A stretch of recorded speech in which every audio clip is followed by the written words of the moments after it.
J'ai rencontré beaucoup de croyants et j'ai souvent discuté avec eux sur divers problèmes spirituels. Parmi ces nombreux problèmes, une difficulté apparaît comme étant le lot commun de la plupart et que beaucoup trouvent difficile à vaincre. Pourquoi leur vie spirituelle semble-t-elle parfois sèche et sans entrain, tandis que d'autres fois, elle paraît joyeuse et enthousiaste? Quoiqu'ils n'aient pas l'expérience du troisième ciel, néanmoins, ils ont eu ce qui pourrait être appelé l'expérience du sommet de la montagne.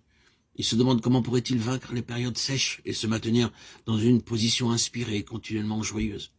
Combien ils aimeraient s'attendre à une vie vécue dans un courant constant et même dans un état débordant. Ainsi, ils seraient capables de chanter des Alléluia tout au long de leur vie. Tel est donc le problème que beaucoup de croyants désirent résoudre.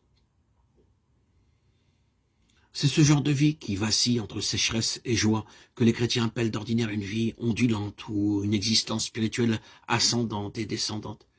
Selon leurs sentiments, beaucoup de chrétiens vivent soit sur les sommets, soit dans les profondes vallées, parfois marchant sur l'eau, d'autres fois ballottés par les flots, tantôt en haut, tantôt en bas.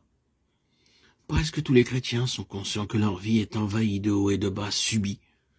Certains jours, ils se sentent si joyeux qu'ils pourraient prier pendant des heures sans la moindre lassitude. Lorsqu'ils témoignent pour le Seigneur, ils pourraient parler sans cesse. Plus ils parlent, plus ils peuvent parler. S'ils entendent la parole de Dieu, ils la trouvent si intéressante qu'ils l'écouteraient indéfiniment, ou s'ils lisent la Bible, son goût est aussi doux que le miel. D'autres jours, cependant, il semble que tout a changé pour le pire. Ils ne peuvent voir aucune différence entre prier et ne pas prier. Ils trouvent la lecture de la Bible sèche et fade, comme si ce n'était que de l'encre noire sur du papier blanc. Quand ils rencontrent des gens, ils se sentent mal à l'aise s'ils ne témoignent pas. En conséquence, ils se forcent à dire quelques mots comme « Croyez au Seigneur Jésus et vous aurez la vie éternelle ». Mais ils sentent un tel engourdissement dans leur cœur, comme si, après tout, il n'y avait vraiment rien à dire.